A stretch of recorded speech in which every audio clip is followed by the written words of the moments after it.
사랑하는 성도 여러분, 그리고 진리의 말씀을 사모하는 모든 분들께 주님의 이름으로 평안을 전합니다. 오늘 우리는 성경의 마지막 책, 요한계시록에 기록된 매우 중요하고 바로 짐승의 표에 관한 이야기입니다.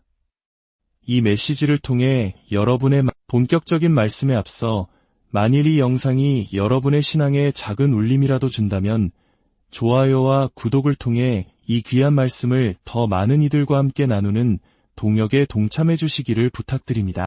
여러분의 작은 손길이 하나님의 말씀을 전파하는 귀한 이 채널을 통해 주님의 말씀을 나누는 저희에게 큰 힘이 됩니다. 이 영상을 시청하시는 모든 분들의 가정과 삶 위에 요한계시록 13장 16절과 17절은 이렇게 기록하고 있습니다. 그가 모든 자 곧 작은 자나 큰 자나 부자나 가난한 자나 자유인이나 종들에게 그 오른손에나 이마에 표를 받게 하고 누구든지 이 표를 가진 자 외에는 매매를 못하게 하니 이 표는 곧 짐승의 이름이나 그 이름의 수라. 이 말씀은 마지막 때, 즉 대환난의 시기에 세상에 나타날 적그리스도를 따르는 징표로서 짐승의 표가 등장할 것을 예언합니다. 이 표가 없이는 물건을 샀거나 파는 등 가장 기본적인 경제 활동조차 불가능해지는 시대가 올 것이라고 성경은 경고합니다. 이 표는 사람들의 오른손이나 이마에 새겨질 것이라고 구체적으로 명시되어 있습니다. 짐승의 표를 받는다는 것은 단순히 신분 확인용 표식을 몸에 지니는 것 이상의 의미를 가집니다. 이는 영적인 선택의 문제이며 그 결과는 영원한 운명을 결정짓습니다. 우리가 예수 그리스도를 믿음으로 구원을 받아 영원한 생명을 얻는 것이 중대한 결정이듯 짐승의 표를 받는 것 역시 그의 버금가는, 아니 그 반대의 영원한 결과를 초래하는 심각한 결정입니다. 한 번의 선택이 영원한 천국과 지옥을 가르는 것처럼 짐승의 표를 받는 결정은 결코 가볍게 여길 수 없는, 돌이킬 수 없는 영적 함의를 담고 있습니다. 지난 수십 년간 이 짐승의 표가 과연 무엇일지에 대한 수많은 추측과 음모론이 존재해왔습니다. 기술이 발전하고 사회 시스템이 변화할 때마다 새로운 해석들이 20세기 초 일부 사람들은 사회보장번호, 즉 우리나라의 주민등록번호와 같은 개인 식별번호가 짐승의 표라고 주장했습니다. 이 번호들이 사탄의 메인프레임이라 불리는 거대한 컴퓨터 시스템에 의해 관리된다는 지금으로서는 다소 기이하게 들리는 주장이었죠. 1950년대에 신용카드가 등장했을 때도 많은 이들은 이 새로운 플라스틱 화폐가 바로 성경에서 말하는 짐승, 인터넷이 보급되기 시작했을 때도, 그리고 사람의 몸에 칩을 이식하는 RFID 기술, 즉 베리칩이 알려졌을 때도 동일한 논란이 반복되었습니다. 비교적 최근인 2020년 팬데믹 상황에서는 특정 백신이 짐승의 표와 관련이 있다는 주장이 제기되기도 했습니다. 이러한 다양한 해석들은 시대의 변화와 기술 발전에 대한 사람들의 깊은 불안감을 반영합니다. 기술이 우리의 자유와 신앙의 순수성을 침해할 수 있다는 우려가 짐승의 표라는 성경적 개념과 결합하여 나타나는 현상인 것입니다. 하지만 우리가 이 모든 추측과 논란 속에서 반드시 기억해야 할 한 가지 중요한 사실이 있습니다. 한번 생각해 보십시오. 우리의 하나님은 어떤 분이십니까? 사랑과 공의의 하나님께서 한 영혼의 영원한 운명을 가르는 그토록 중요한 표를 우리가 부지중에 실수로 받도록 내버려 두실까요? 결코 그렇지 않습니다. 이것은 마치 우리가 우연히 구원받지 않는 것처럼 누구도 우연히 혹은 실수로 지옥에 가지 않습니다. 하나님께서는 모든 사람에게 주 예수 그리스도를 영접하거나 거부할 선택의 자유를 주셨고 그 선택에 따라 천국과 지옥이라는 영원한 목적지가 결정됩니다. 마찬가지로 짐승의 표가 실제로 세상에 등장하는 그 시기가 되면 당시를 살아가는 모든 사람들은 그 표를 받는 것이 무엇을 의미하는지 명확하게 인지하게 될 것입니다. 지금 우리는 그 표의 정확한 형태나 방식을 알지 못하지만 그 선택의 기로에 놓일 사람들에게는 그것이 적그리스도에게 충성을 맹세하는 행위라는 사실이 아주 분명하게 드러날 것입니다. 하나님은 사랑의 하나님이시며 요한계시록에 묘사된 하나님께서는 인류에게 끊임없이 경고하고 복음을 전파하실 것입니다. 성경은 새 천사가 하늘을 날며 영원한 복음을 전파할 것이라고 말합니다. 또한 두 증인이 나타나 세상에 강력한 경고의 메시지를 선포할 것입니다. 그리고 하나님의 특별한 보호의 인을 맞은 14만 4천 명의 유대인 전도자들이 온 세상에 복음을 전하며 짐승의 표를 받는 것이 얼마나 끔찍한 결과를 초래하는지 알릴 것입니다. 이들의 사역을 통해 모든 민족과 종족과 언어에서 셀 수 없이 많은 사람들이 그리스도께로 돌아오게 될 것이라고 성경은 약속합니다. 요한계시록 14장 9절은 주의 천사가 직접 사람들에게 짐승의 표를 받지 말고 그에게 경배하지 말라고 경고할 것을 분명히 밝히고 있습니다. 이처럼 하나님께서는 다양한 방법으로 하늘과 땅의 증인들을 통해 충분하고도 명확한 경고를 보내실 것입니다. 그러므로 짐승의 표는 결코 우연히 받을 수 있는 것이 아닙니다. 그것은 짐승, 즉 적그리스도에 대한 경배와 깊이 연관되어 있습니다. 표를 받는 행위는 단순히 경제활동을 위한 수단을 넘어서 의식적이고 자발적인 충성의 맹세가 될 것입니다. 오늘날 우리는 스마트폰 없이는 단 하루도 살기 어려운 세상에 살고 있습니다. 얼굴 인식으로 잠금을 해제하고 지문으로 결제하며 우리의 모든 동선은 CCTV와 빅데이터에 의해 기록됩니다.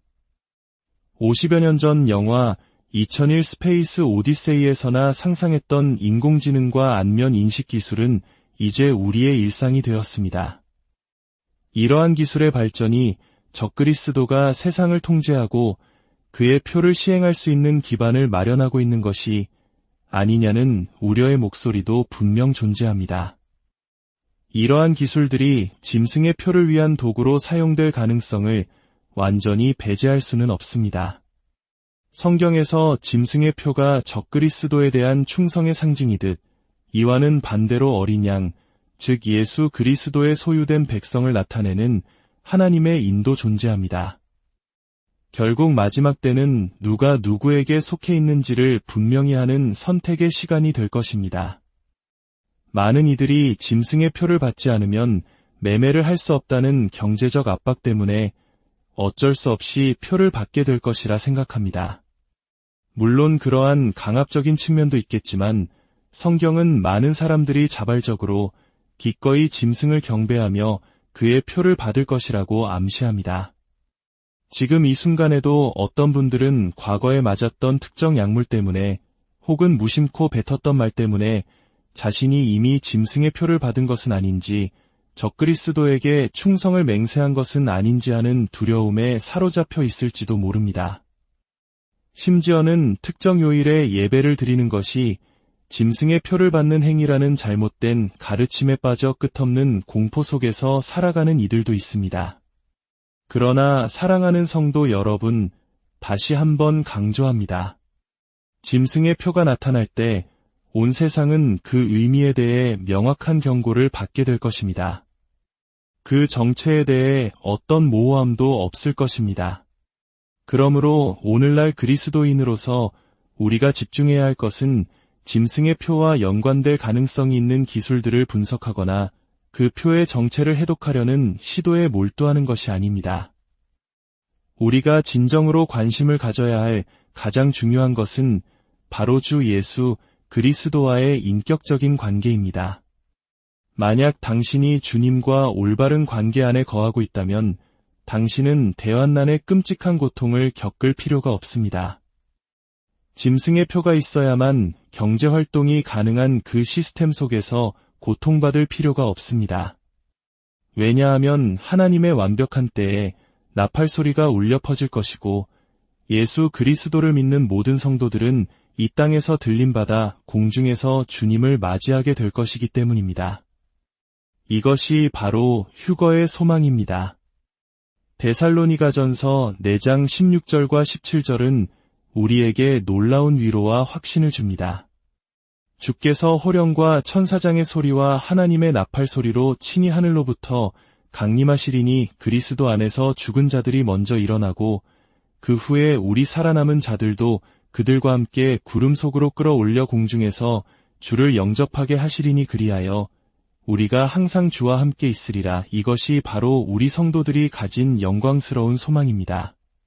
그렇다면 짐승의 표에 대한 두려움에 사로잡혀 산 것보다 지금 이 순간 주님과의 관계를 더욱 깊게 만드는 것이 얼마나 더 유익하겠습니까? 주님께서 우리를 이 세상으로부터 데려가실 그날이 빠르게 다가오고 있습니다. 그러므로 우리는 스스로에게 끊임없이 질문해야 합니다. 만약 지금 나팔이 울린다면 나는 휴거에 참여할 수 있는가? 만약 성도들이 짐승의 표에 대해 염려하는 만큼 진정한 거룩함으로 주님을 섬기는 데 헌신한다면 하나님과의 관계는 비교할 수 없이 깊고 친밀해질 것입니다. 히브리서 12장 14절은 말합니다. 모든 사람과 더불어 화평함과 거룩함을 따르라. 이것이 없이는 아무도 주를 보지 못하리라. 주님을 뵙고 그분과 함께 영원을 살 수 있는 유일한 길은 거룩한 삶을 사는 것입니다. 모든 사람과 더불어 화평을 이루는 삶을 사는 것입니다. 성경은 화평과 거룩함 속에 살지 않는 자는 하나님을 볼 수 없다고 분명히 선언합니다. 주님이 다시 오실 때 그분을 뵙기 원한다면 우리는 반드시 화평과 거룩함을 좇아야 합니다. 이것은 타협하거나 간과할 수 없는 절대적인 조건입니다. 우리는 매일매일 화평과 거룩함을 추구해야 합니다. 왕의 오심을 준비하며 거룩하게 삶을 정돈하는 것, 이것이 바로 우리 주 예수님의 재림을 기다리는 모든 성도들이 해야 할 일입니다. 화평과 거룩함이라는 자질을 갖춘 자들만이 왕이신 주님을 맞이할 수 있을 것입니다. 믿는 자들과 믿지 않는 자들 모두와의 관계 속에서 평화로운 삶을 유지하는 것, 이것이야말로 우리가 하나님의 자녀임을 세상에 증명하는 강력한 증거입니다. 두려움은 믿음을 잠식합니다.